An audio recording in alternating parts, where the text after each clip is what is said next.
Ladies and gentlemen, please take your seats. Our program will begin shortly.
Ladies and gentlemen, please welcome to the stage Mayor Ethan Berkowitz.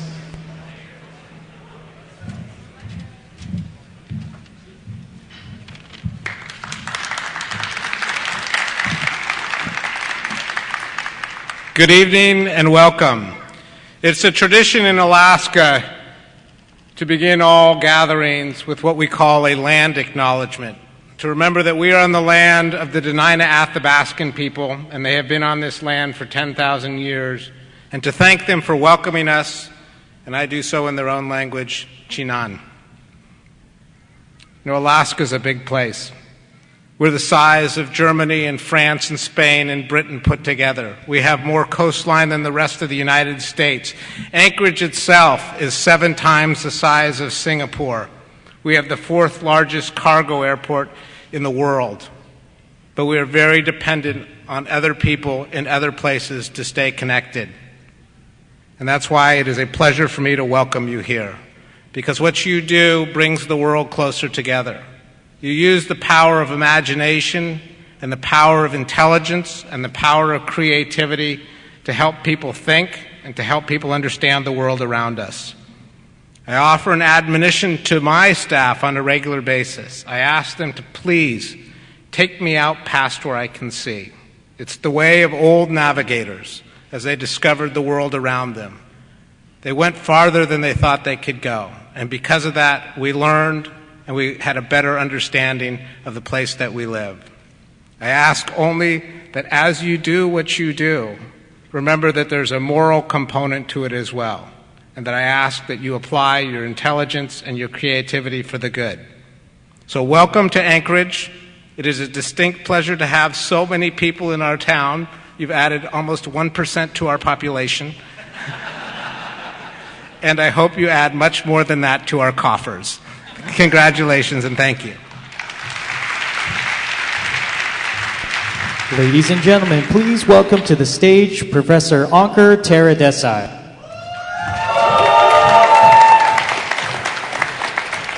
Good evening, KDD. That wasn't good enough. Good evening, KDD.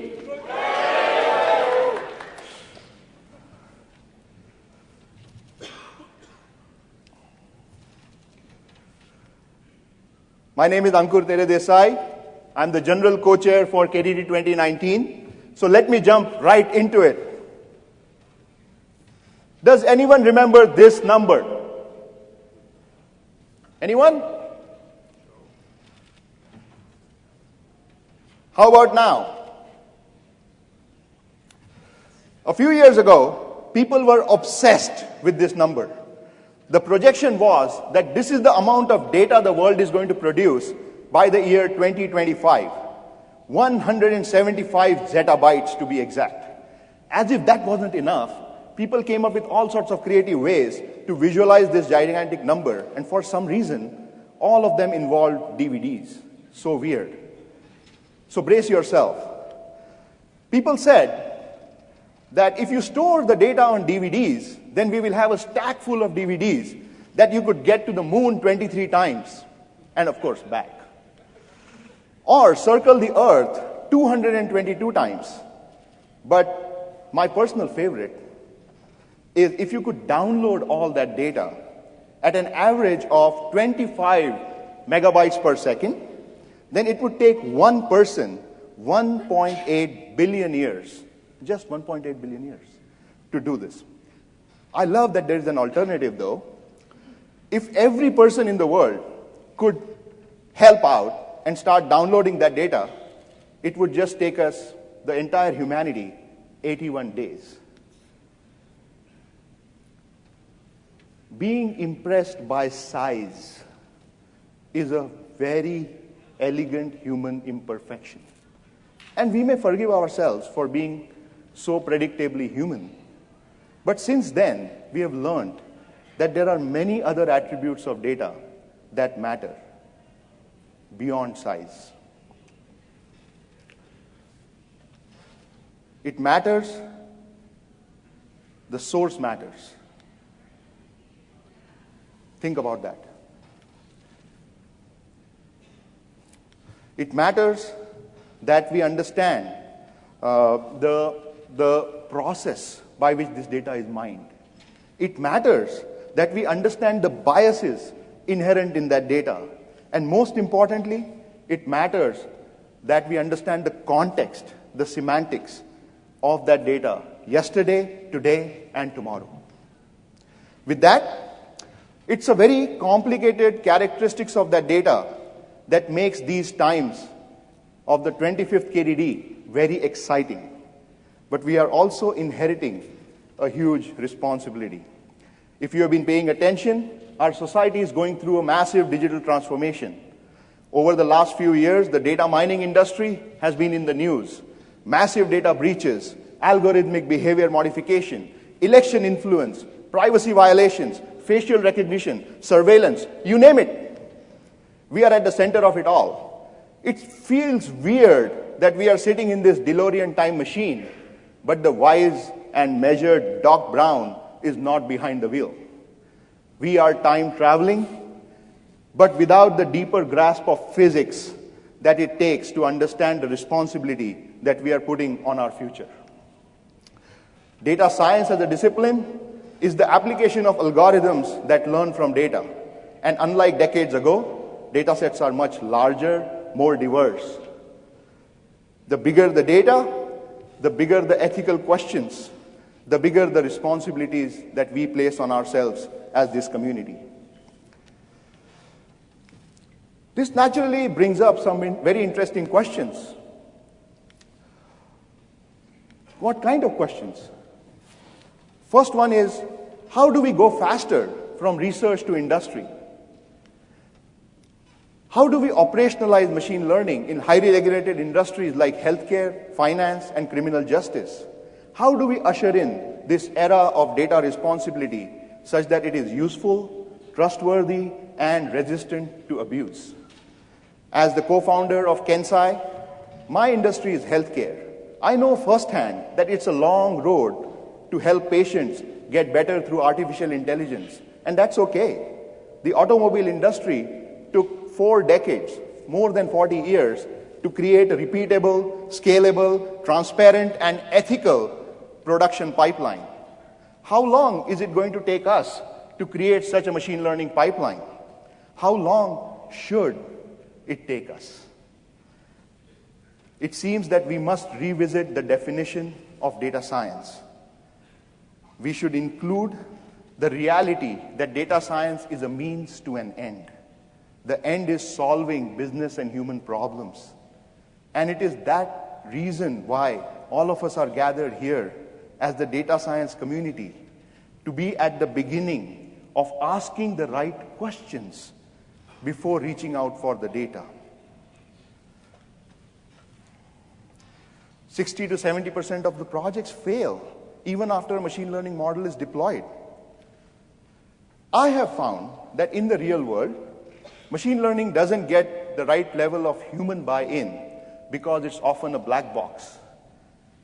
This reinforces my personal belief, and I wish to convince you that your own too, that we need to move from artificial to assistive intelligence. That is the only way we will be able to ask the right questions, make our solutions explainable, bias-free, and trustworthy. Perhaps the question we should be asking is not how to go faster from research to industry. Perhaps the question we should ask is how do we do better going from research to industry.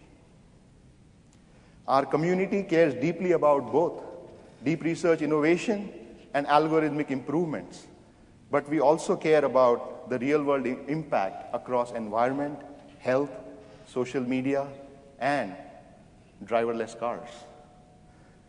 This year at KDD, I had the distinct pleasure of collaborating with an amazing organizing committee and my generous co-chair, Dr. Vipin Kumar, for this silver anniversary of KDD.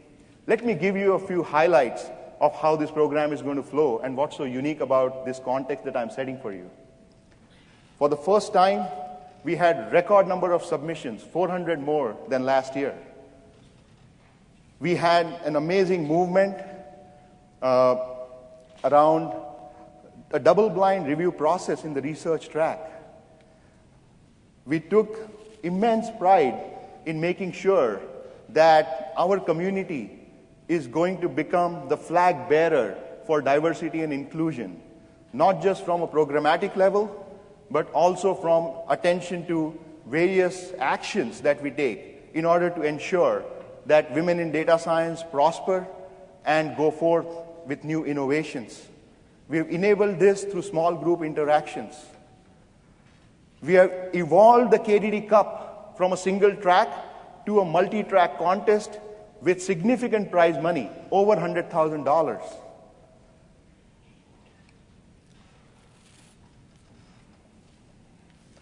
Last but not the least, we have for the first time in the history of an academic conference introduced the concept of free conference-sponsored childcare for all the participants' children that visit KDD.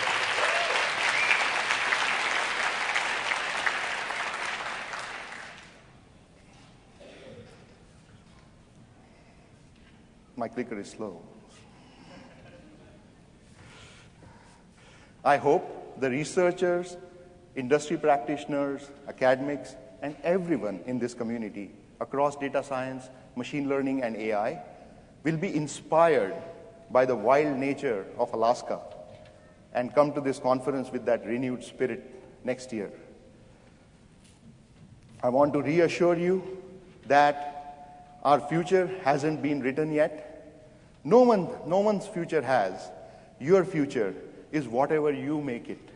So go, make it a good one. Thank you.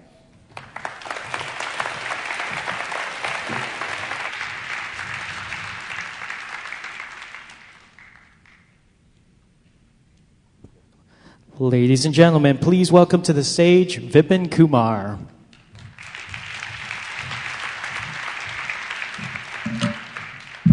Let me extend my welcome to this great city of Anchorage, all of you. And as Ankur said, our field should be more about solving people's problem and handling society's interest than just algorithms. And to that flavor, let me see if I can get, oh yes, all right. So this conference has a number of innovations, continuing the practice in London. KDD, we introduced another theme in this conference on focusing on the Earth Day, and we thought there'll be no better place to talk about the Earth Day than Anchorage, which is facing perhaps the biggest impact of changing climate, warming twice the rate of the rest of the globe. And of course, the focus on health and climate sort of brings some of the greatest challenges that are facing the humanity, and bringing in deep learning, of course, as one of the revolutionary technology that sort of to help us get us there. And we had wonderful workshops today and tutorials yesterday, many of them focusing on these 3 theme days, and there will be poster sessions on these theme days in addition to the regular submissions of posters in the evening session this evening, and also some of them tomorrow evening. As an addition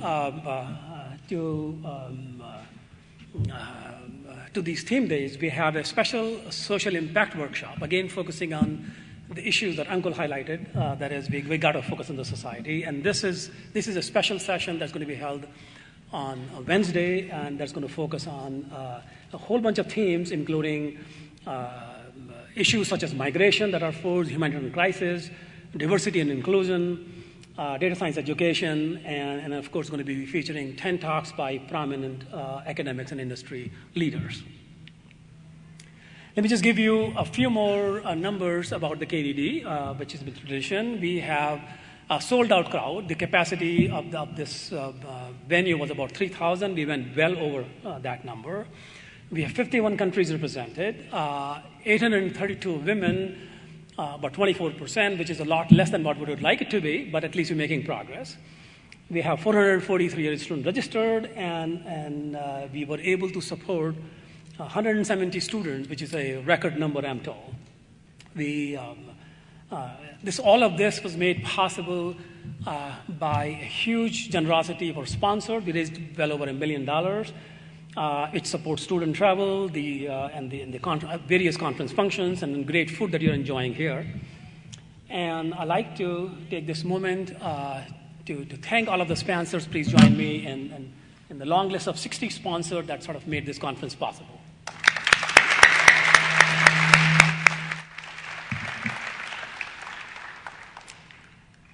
Going about a little bit about the program. Let's see if we can move. Oops, okay. Let's see. The program has 22 invited talks from 15 companies, big and small. We have basically a track that's running in parallel with every single session in the conference that allows you to sort of have in-depth lectures from leading experts in industry about solving real problems. And this is a new feature, which is an extended feature from the previous conferences. We have 2 keynotes, one tomorrow and one on Thursday, from leading experts in the field, one from industry and one from academia, Peter Lee from Microsoft and Cynthia Rudin from Duke University. And we have a plenary keynote panel, why and what and how we democratize data science. So this would be on Wednesday, just before the 24th anniversary celebration. So this is sort of the program details. I would like now to invite the program chairs, George and Ave Maria, to come to the stage and present some details about the program.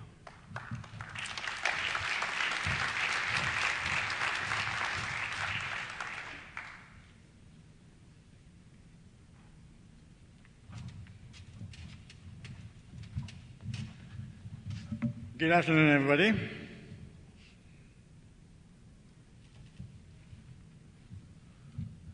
Good. So, sorry. Well, I would like to also extend a welcome to KDD to all of you guys. Eva Maria and I, we are the program chairs for the research track of the conference. So, as as was mentioned already, this year we received a record number of submissions, and that was true also for the research track. So we received close to 1,180 submissions. And out of those, we're able to accepted 111 of them for oral presentations and 63 for poster presentations. A conference of this size, will not be possible without a very large, a lot of people, helping out in the review process. So we had a very large program committee consisting of 85 senior PCs and 631 regular PCs. All the papers were reviewed by at least 3 PC members, and actually over 84% of them got 4 reviews. And all submissions received a meta review, so we like to believe that all papers were thoroughly reviewed through the process.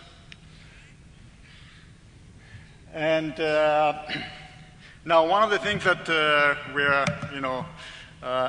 one of the benefits of being a program committee chair is that we get to give out some awards, right? So, and we like to be able to do is give out the 2 awards as it relates to the research track. So one has to do with the best research paper award runner-up, okay? And the title of the paper is Optimizing Impression Counts for Outdoor Advertising.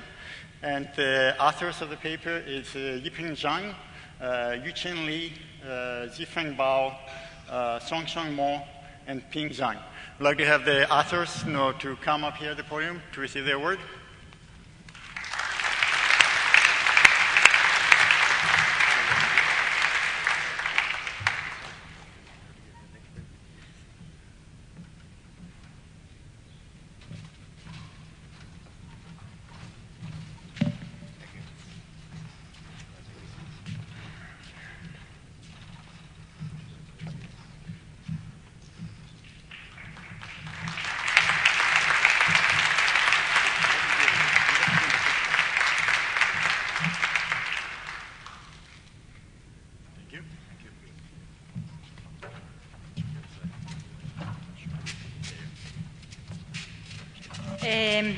The next award is for the best paper, and the title of the paper is Network Density of States, and the authors are Kung Dong, Austin Benson, and David Bindel.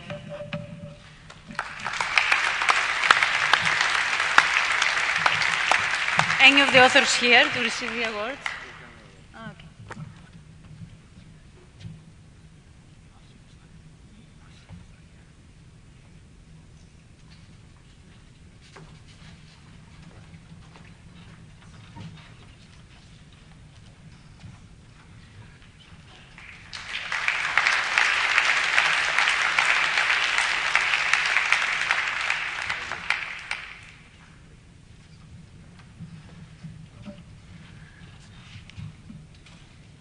So the next up is the PC co-chairs for the Applied Data Science track.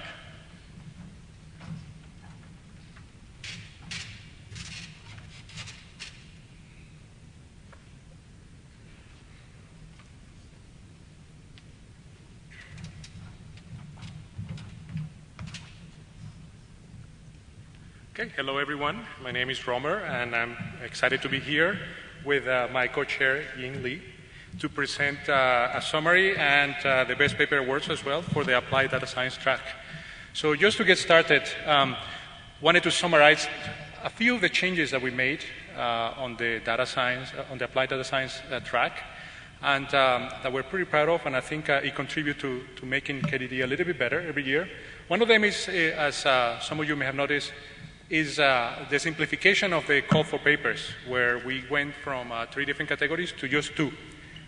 One deploy and another one evidential paper categories. And this is mostly to remove some of the maybe inconsistencies or lack of a proper statement of what each of the categories meant. And we believe that both play a very important role in the Applied Data Science track, and we wanted to very clearly emphasize the challenges and how we evaluate them. In addition, we introduced a number of topics that we asked the authors and also the reviewers to declare before their submission or before they started to bid for papers in case of the reviewers. And that helped us match authors and papers and reviewers a little bit better. That was very helpful for us. Another aspect was an improvement of the review form. We wanted to give the authors as much detail as possible on why the paper was accepted or not. And in the case that it wasn't accepted, give them enough room and enough feedback for improvement in the future. So we revised our forms and make it a little bit more clear, increase the number of questions a little bit. I hope you appreciate that. And we definitely took advantage from that by making, we believe, better decisions at the time of the reviewing, as long as together with the PC members. And a couple of additional things regarding two aspects that are pretty important to us. One is reproducibility. Similarly to the research track, we added, we tried to emphasize reproducibility a bit more. And the reason for this is because sometimes you read papers and, especially on the applied track, it's very, very hard to reproduce them because lack of information. And some of the usual feedback that we get is that, well, we don't have enough number of pages, right? And so this year we added 2 pages that you could use for the papers, as long as the pages include reproducibility information primarily. And just as a fun fact, if you added a reproducibility section to your paper, the chances of getting it accepted increased by double. So they get double. And as a final item that we wanted to highlight is we wanted to thank all the PCs and SPC members for their work, is that we were able to have a very open and, to me, very useful conversation about, what does it mean for the data science track to accept a paper or not? What are the main things that we want to look for? And I think that, to me at least, helped me considerably, and I hope that for Ying also as well. So we really thank all the PC and SPC members for their help this year.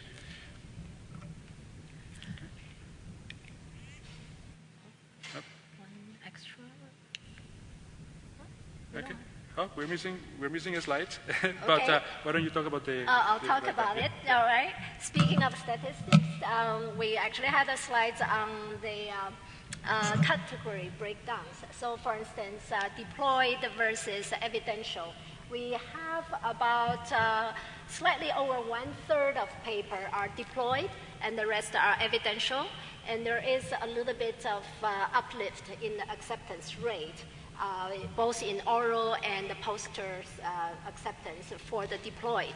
And by the way, also, as Roma mentioned about the reproducibility also had a higher acceptance rate. This was done, the analysis was done after the fact. So the reviewers, the PC members, all was not instructed to go in to say select those, and obviously not. So we follow a very well-designed review forms, but these statistics are after the fact. We have plenty of statistics. Hopefully we can report more during the business meeting, as well as writing a blog post or some form to give your more information. Regardless, you can also read the booklet that has the preface of some more statistics. With that, okay.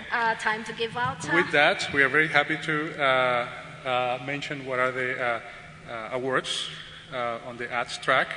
And this is going to be a little bit challenging for me to say, but so we have, as a runner-up Best Paper Award in the Applied Data Science track, we have a paper called Developing Measures of Cognitive Impairment in the Real World from Consumer-Grade Multimodal Sensor Streams. And that's just the title. And the authors are, and I hope that you can start coming to the stage, Richard Chen, Philip Jankovic, Nikki Marinchek, Luca Foschini, Lampros Curtis, Alessio Signorini, Melissa Pug, Yi Chen, Roy Yari, Vera Malkovich, Mark Sunga, Han Hee-song, Hyun Jun, Belle Tseng, and Andrew Trister. And hey, come on here.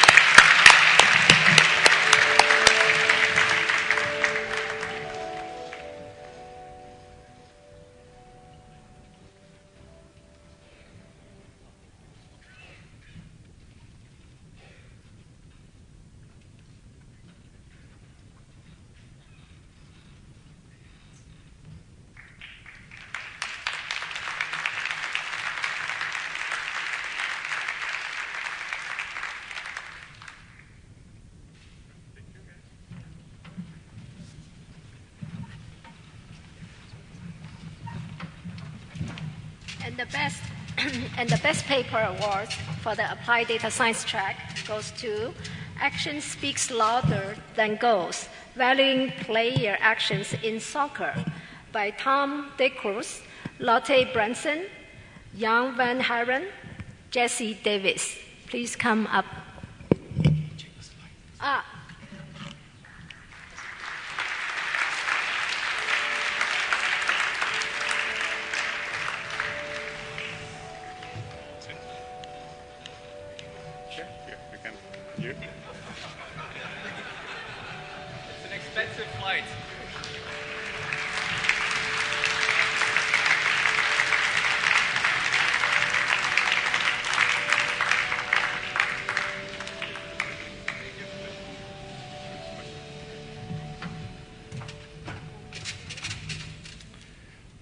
Okay, and as a final couple of awards that we wanted to just mention is the Audience Appreciation Award. And we have a couple of honorable mentions. Ying, you want to say them? Okay, I have to read out the anomaly detection for an e-commerce pricing system by Georges Raman Krishnan, Ilan Shanghai, Chao Li, and Maite Sadik. Sorry about this. Congratulations. And Romer. And the other honorable mention is precipitation, no casting with satellite imagery. And the authors are Vadim Lebdedev, Vladimir Ivashkin, Irina Rudenko, Alexander Garshin, Ivan Kushmarinov, Alexander Molchanov, Sergei Ovcharenko, Ruslan Grofkovetsky, and Dmitry Solomentsev. And sorry if I mispronounce your name. You barely read them.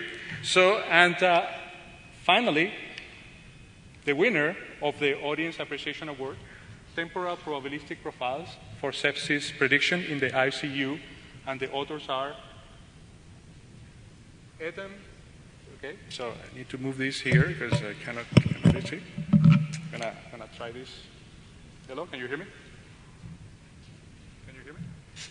Letters are too small. I need to go closer.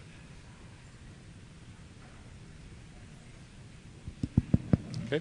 The winners are Eitan Chitrit, Nir Nisim, Denis Klimov, and Yuval Shahar.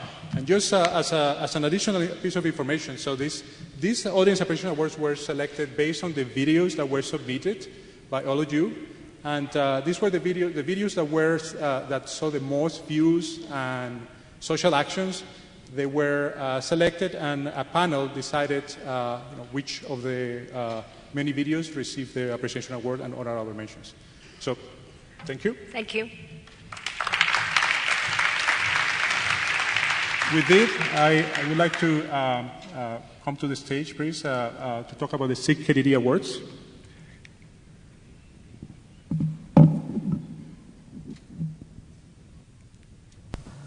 Ladies and gentlemen, please welcome to the stage Jian Pei and Michael Zeller.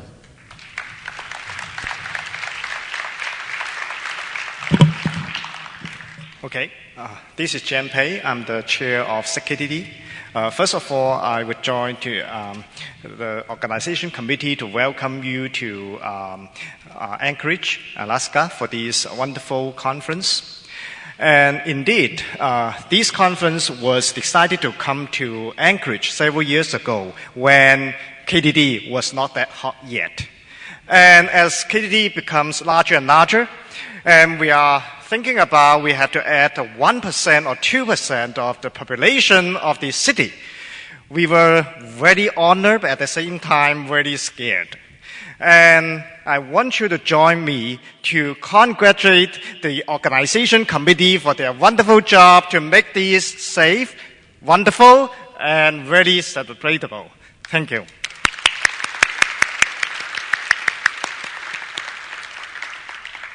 Okay. So,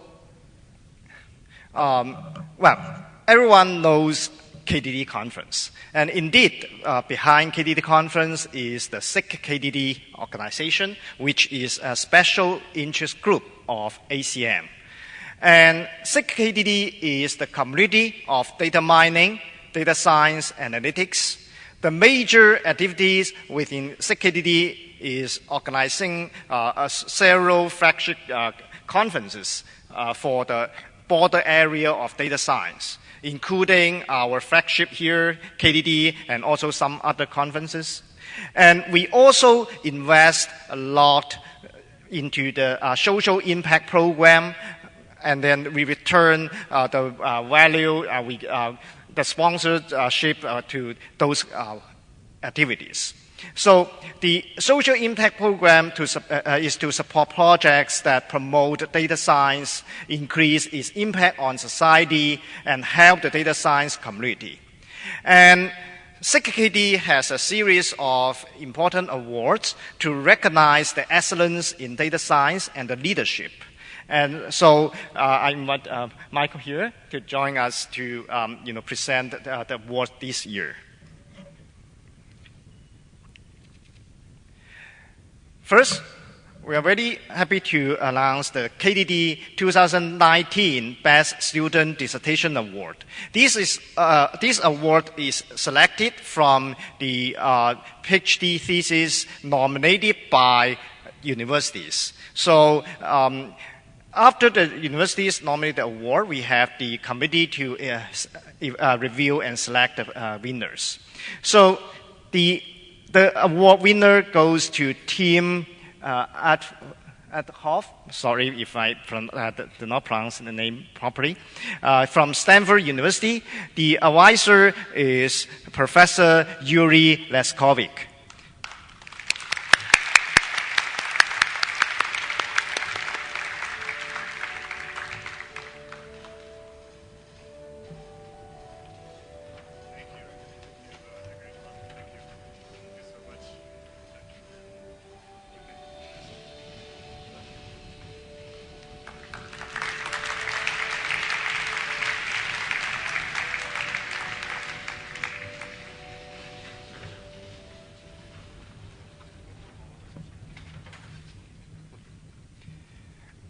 And the runner-up of the SIGKDD Dissertation Award is Chao Zhang, University of Illinois at Urbana-Champaign, supervised by Professor Jiawei Han.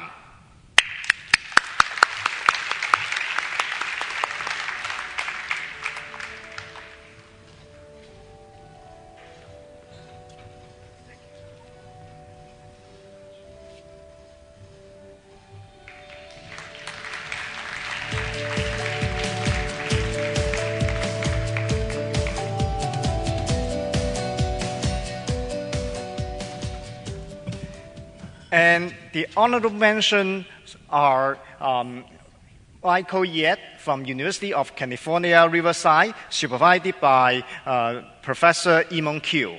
And Yanis John Paparizos from Columbia University, supervised by Professor Louis Gravino.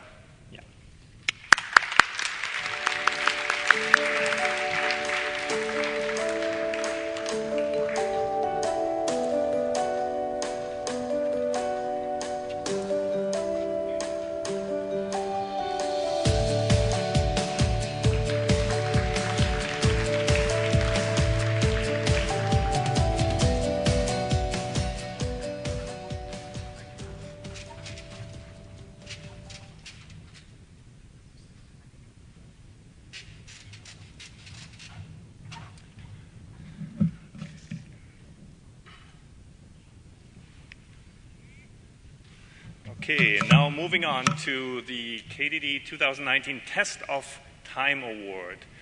That one goes to the paper titled Cost-Effective Outbreak in Detection in Networks, and it was in the proceedings of KDD 2007. Little trivia, who remembers KDD 2007 and which city was it in? Anybody? Okay, the winner goes San Jose. It was, and the paper was submitted by Yuri Leskovic, Andreas Krause, Carlos Gutestin, Christos Folutzos, Jean Van Briesen, and Natalie Glantz.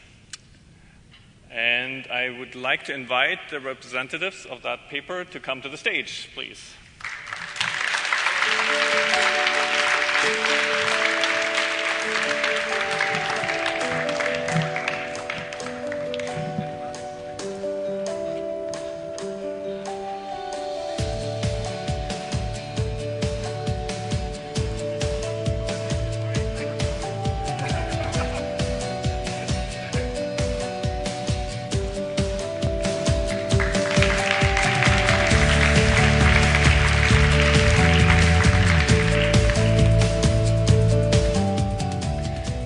Time Award really is an award that recognizes outstanding research from past KDD conferences. And If you look at 2007 to today, and it still has a tremendous impact in citations, and was recognized by an outstanding panel of judges as really for this award is necessary.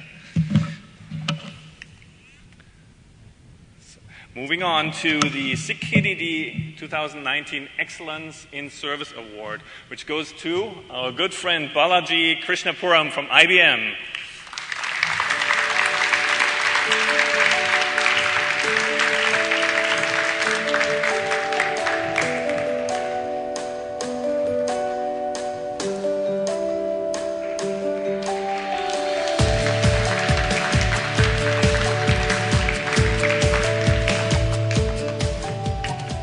Balaji has an outstanding history of serving really the community of data science and healthcare AI for many, many years. So I'm pretty sure whoever has been to KDD has seen him.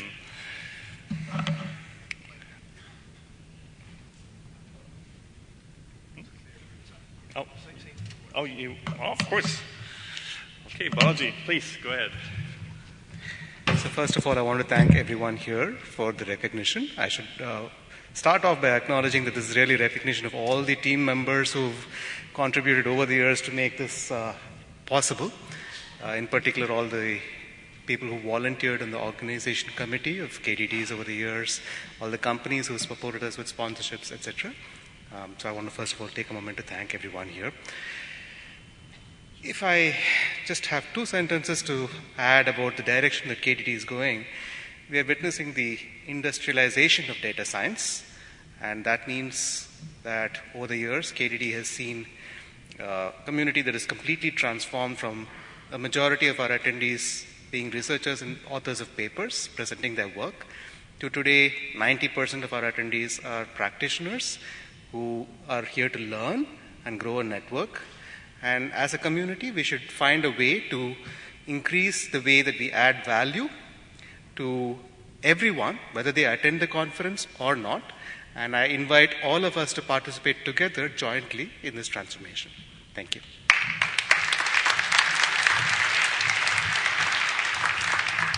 Thank you, Balaji. Yeah, and that's also a request from us in the executive committee. If you want to get involved, we're always looking for volunteers to help with this conference. We've grown beyond our wildest dreams, and so in order to sustain a conference of this size, please get involved.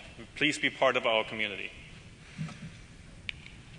And the final award from the SIGKDD side is the Innovation Award to Charu Agarwal at IBM for his research contributions in high-dimensional data, privacy data streams, uncertainty data, graphs, text mining, and social networks.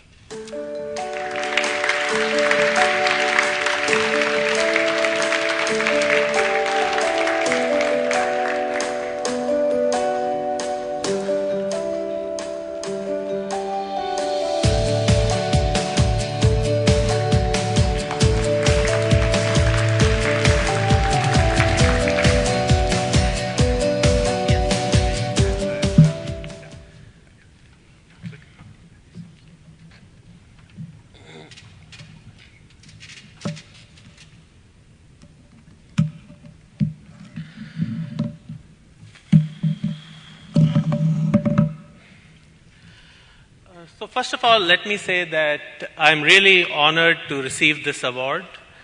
And this award is not just mine. A lot of people helped me along the way. So I would like to start by briefly acknowledging them. So first of all, I would like to acknowledge my advisor and mentor, James B. Orlin at MIT. He gave me my first exposure to research. Actually, I no longer work in the same area as him, but what I realize is the most important thing an advisor teaches you is how to do good research. And he actually gave me my first exposure to how to do research. So I need to acknowledge him first.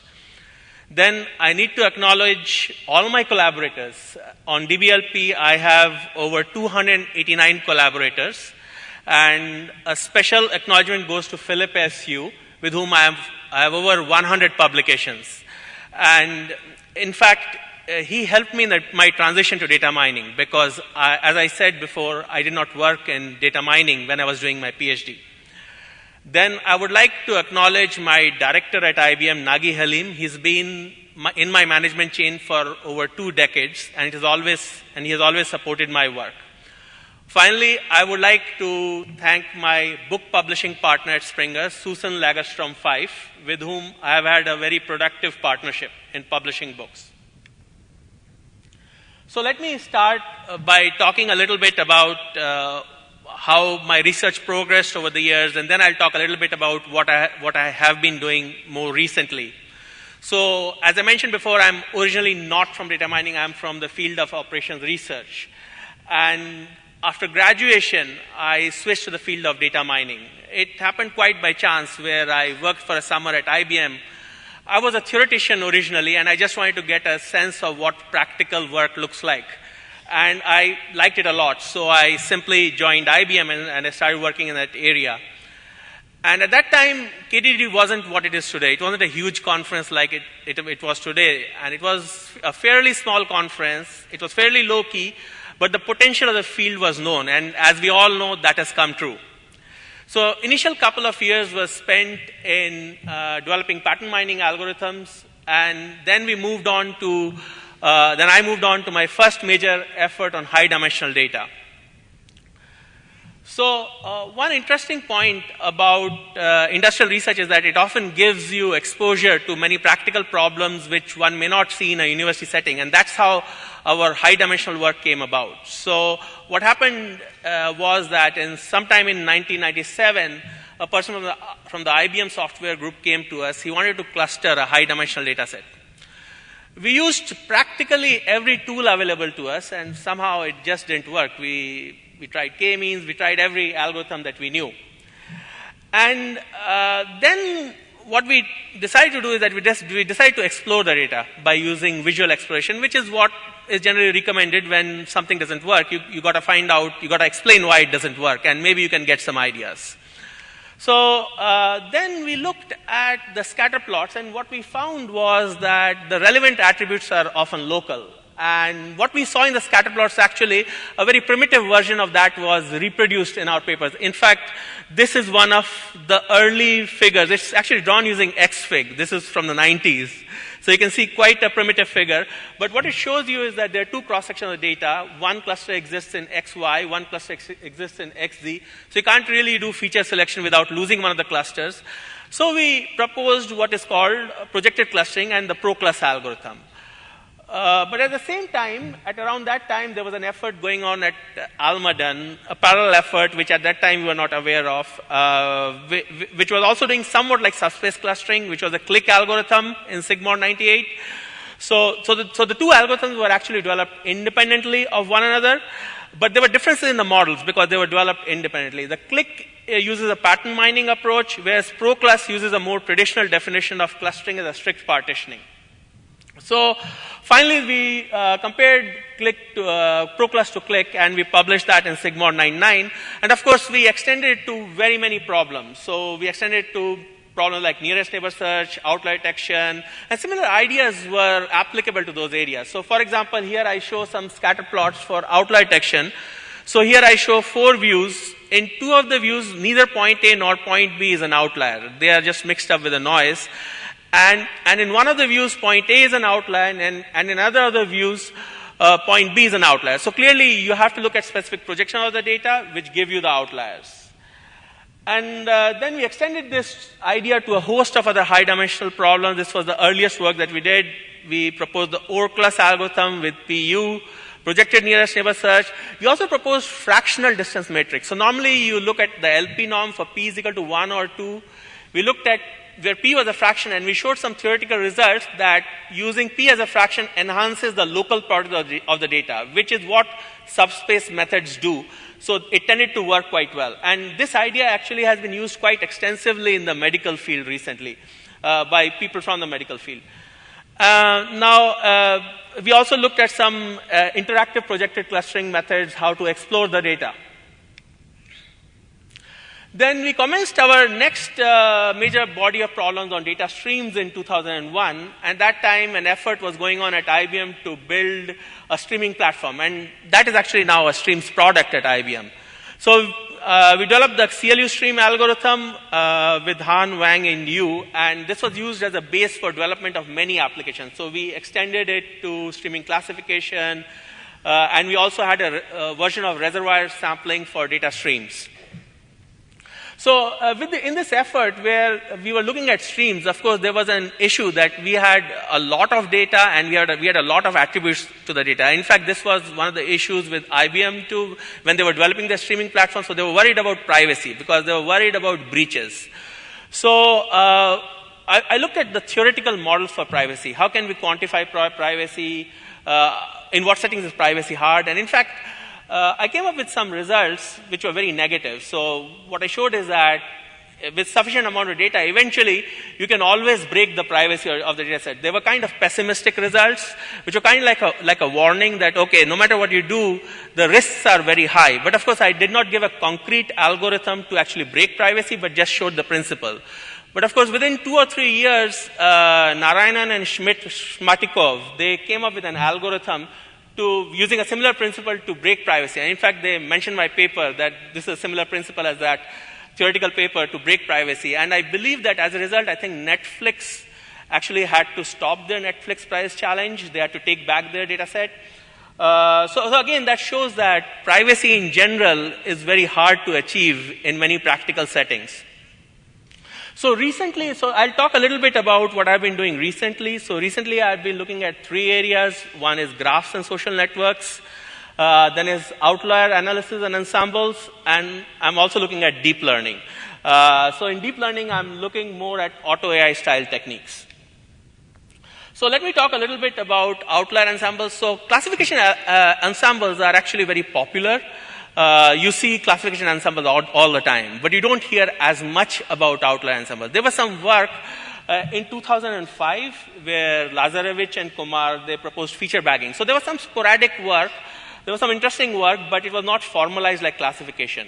So one of the things that I did at that time was basically I proposed, me and Saket Sathe, we proposed the foundations, for outlier ensembles. So we proposed a version of the bias variance trade-off which applies to outlier ensembles. There are some small differences, and the reason that happens is that in the case of outlier analysis, the way it's different from classification, let's say rare class detection, is that we don't have the labels up front. And that makes a big difference, because what happens is that many algorithms like boosting you can't really use in the case of outlier analysis. And also what happens is that you can't use cross-validation to decide which algorithm works well. And that's a huge problem. So if you're a client-facing person, they give you a data set and you have to find the outliers. You apply an unsupervised algorithm, you give them the outliers, but you don't know before the fact how well it will do. The client could come, an RA client could come back to you and say that, okay, this doesn't work at all. So it's, in that sense, outlier ensemble is very important, the robustness. And just to emphasize this point, I show you examples of 2 data sets. Now, I have a bunch of box plots. Each of them is an algorithm. The top one is the East data set, and the bottom one is the vowels data set. And what you can see, the box plots, the order of the box plots is very different in the 2 cases. And the reason that this happens is simply because in outlier ensembles, the methods vary a lot and you don't use labels in any way. So one of the things that we did is that we tested a lot of different algorithms. We figured out how to combine them so it works robustly across all data sets. It doesn't always give the best performance. So there's an algorithm called Trinity. And we have also looked at some deep learning methods, because deep learning methods have very high variance. So how they can be combined to reduce the variance and give more accurate results.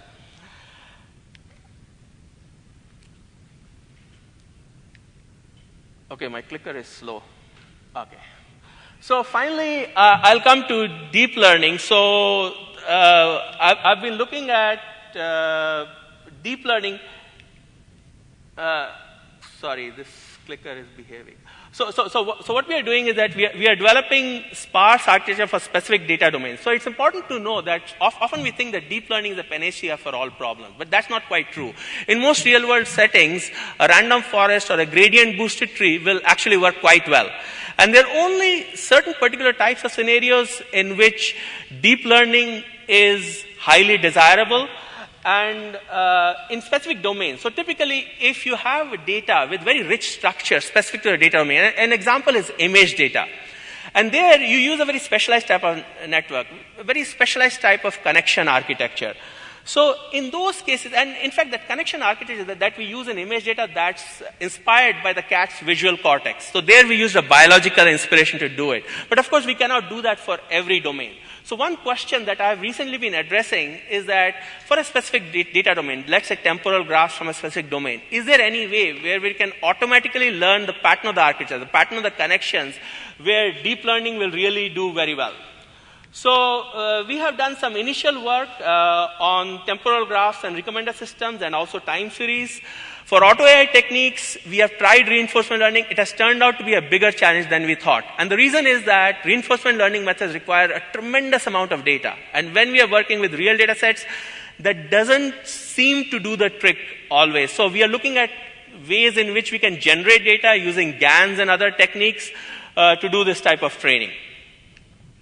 So basically, let me now come to the concluding slides. Again, I would like to acknowledge my collaborators. I have 289 collaborators, and here I have an incomplete list of collaborators, the ones with whom I have done some of my most important work or with whom I have published more frequently. I would also like to give some personal acknowledgements to my wife and daughter. As you know, I write a lot of books, and every time I write a book, it's time spent away from them. So I thank them for their patience and their support. And I would like to thank my parents for their unconditional support during my life. And finally, my friends for their inspiration and for the joy they bring to my life.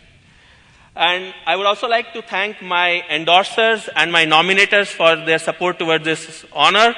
And this honor could not have been possible without the efforts of all the wonderful research interns I have had and all the collaborators I have had over the years. Their efforts have played an important role in everything I have achieved.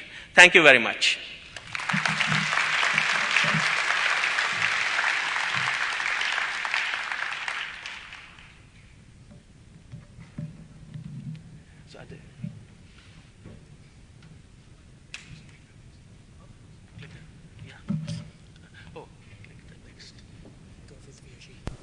Ladies and gentlemen, please welcome to the stage Tapash, Wenjin, and Irina.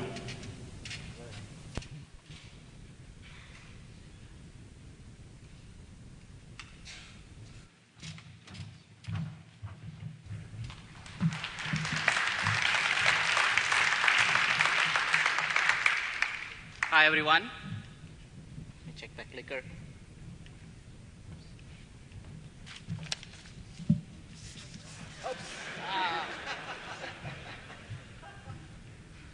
Thank you. Okay, so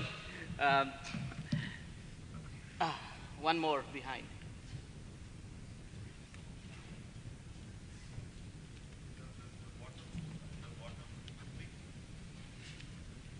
Okay, thank you.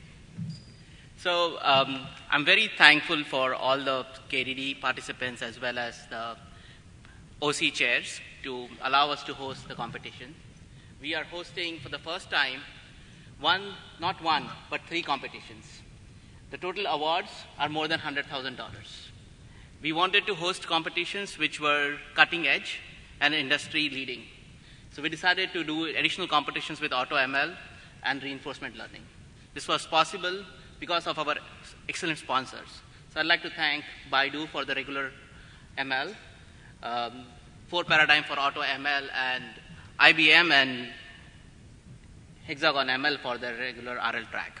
Further, this is the first year we are starting the KDD Cup Innovation Award, and we're having a KDD Cup Day. So I'd like everybody to be part of the KDD Cup Day and come and support our competitors there. So with that, I'll pass on to Wenjun. Wenjun, go ahead.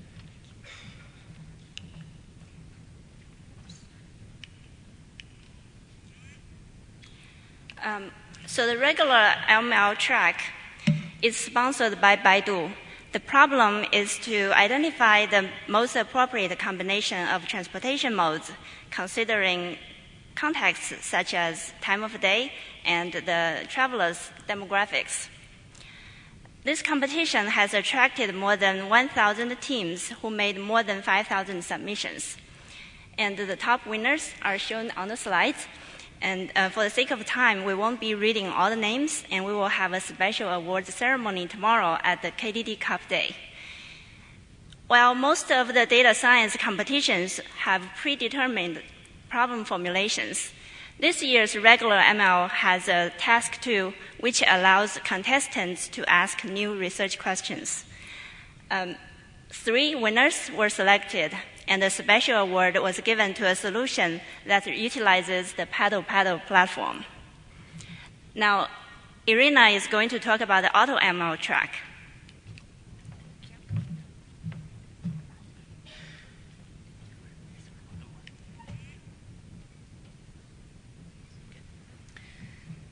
This year, for the first time, we introduced AutoML into KDD Cup competitions. AutoML gained popularity in the last few years very rapidly. There is a number of great solutions today on the market, open source and commercial, and they go far beyond simple hyperparameter optimization or model selection today. So AutoML is about automating data scientists' job, and it makes them more productive. But you cannot completely eliminate data scientists from this whole process. Data scientist can accomplish more. One person as a team can act these days, but they have to focus on different things. They shift their skills from simple things that can be automated. So we opened the possibility for them to demonstrate these new skills and how these skills shifted. We trusted to held this competition to a leader in AutoML space competitions for Paradigm. They have an interesting problem, difficult problem, and trust me, it's more difficult it's going to sound. It's temporal relational data coming from different sources and from different sources in different domains. And what's interesting about this data, it's coming in real time, and vast majority of data have to be adopted and integrated into the real-time process. So you will hear more about that at the KDD Cup Day tomorrow. But right now I just want to announce our winners. So 4 Paradigm have shared with us, this was the largest competition they had in AutoML space. It gathers 160 teams, and nearly 500 individuals participated, and 5,000 submissions, around 5,000 submissions. So this is one of the largest AutoML competition. And the first place goes to Team Deep Blue AI. The second place, Nurse Extra Lab. And the third place to Team Admin.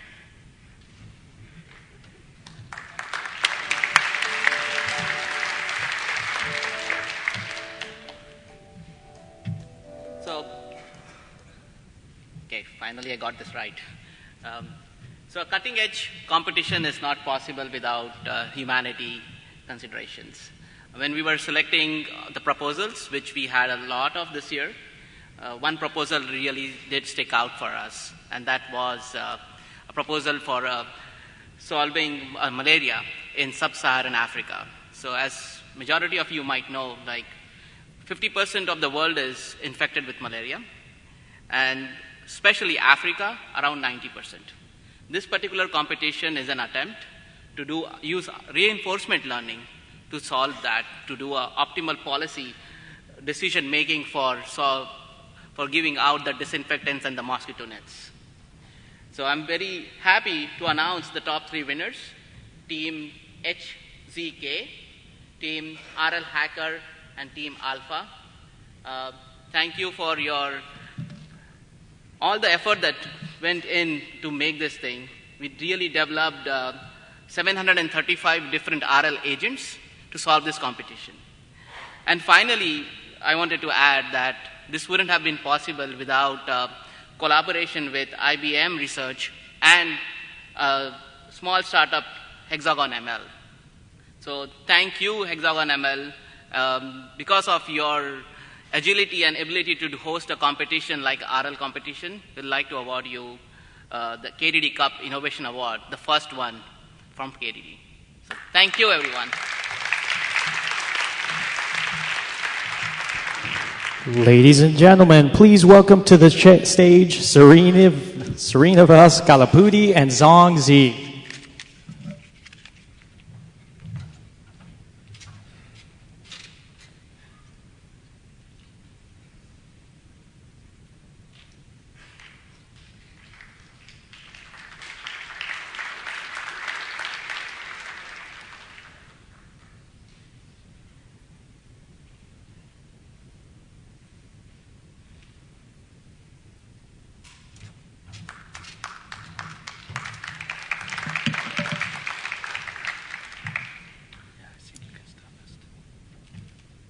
Hello, everyone. So, launched in 2017, the Startup Award basically encourages participation from early stage startups with small employee size primarily, and encourage them to participate in the conference. And these startups are mostly focused on the broad area of data science, essentially. So, Zing, you want to tell something? Yeah. So thanks. So this year, based on we have a lot of discussions, and based on the research achievements and the contribution to the KDD conference, and also their financial status, finally we select 4 winners from all the applicants. So the 4 winners are Archive and DeepL from UK, and Real AI and the Tiancha from China. So now we'd like to welcome all the winners to the stage to take a group photo and receive this award.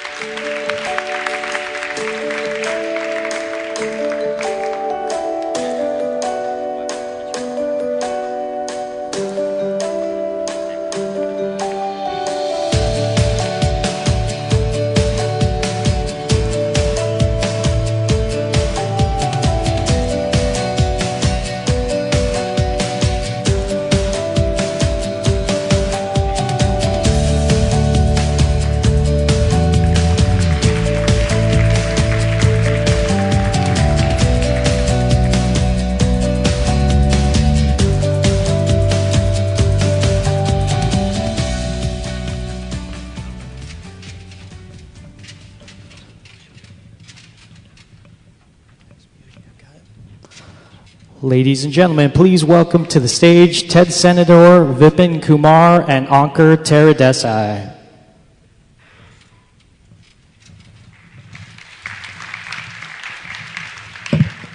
So it gives me great pleasure to thank our next special award recipient, Sam Uthur. Sam is someone I've known for over 30 years, and he was what I hadn't known until recently is that he was the person who wrote the original proposal to bring KDD to Anchorage.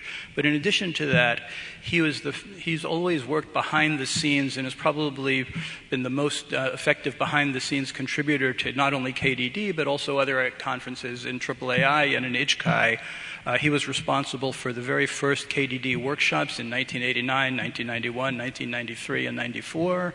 He was also the leader in the effort to turn those original workshops into a full-fledged conference that was then sponsored by AAAI and subsequently moved to becoming independent under ACM. And because when you do an introduction, you're always supposed to include a fact that's not very well known, he was also an Olympic torchbearer one year. So I've had the pleasure of knowing him, and I'd like you to join me in thanking him for all the work he's done on our behalf over a long time. Thank you very much, Sammy. Sammy. Come up.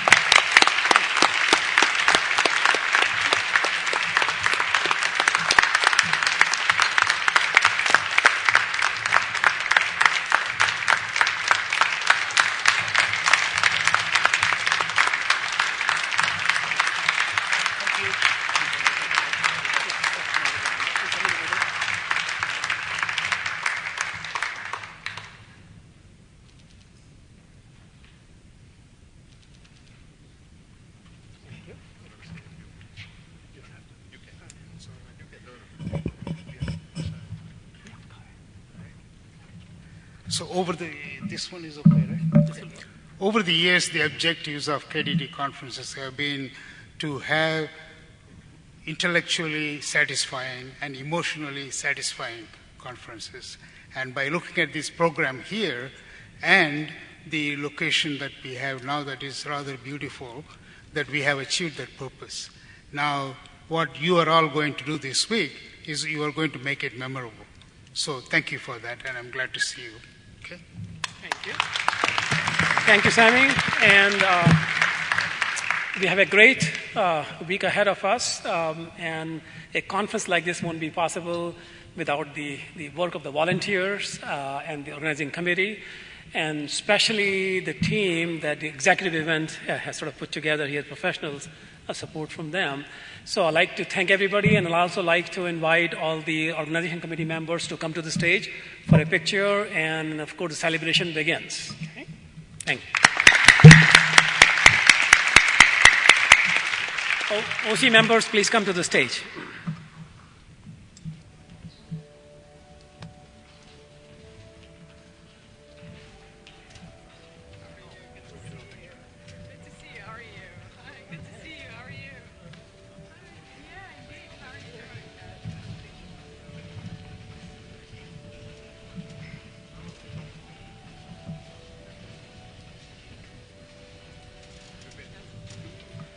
Please join me in thanking these volunteers one more time.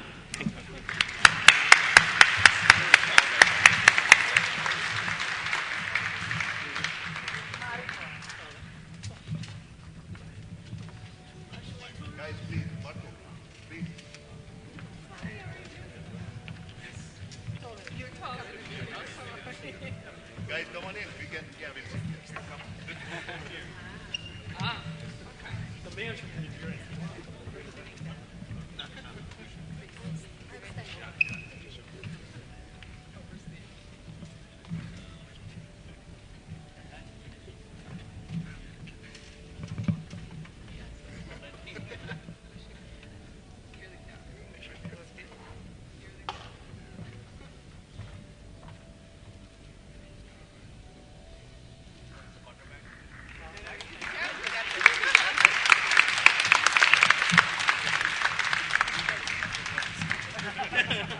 Thank you, everyone. The biggest honor is to work with such a wonderful team. I hope that most of them will continue next year. With that, the biggest asset we have in life is time, and we would love to give you 15 minutes back so you can enjoy walking down to the posters very slowly. If anybody would like to come on stage and take pictures and participate in celebrating this, please do so. Thanks again. Welcome to Anchorage.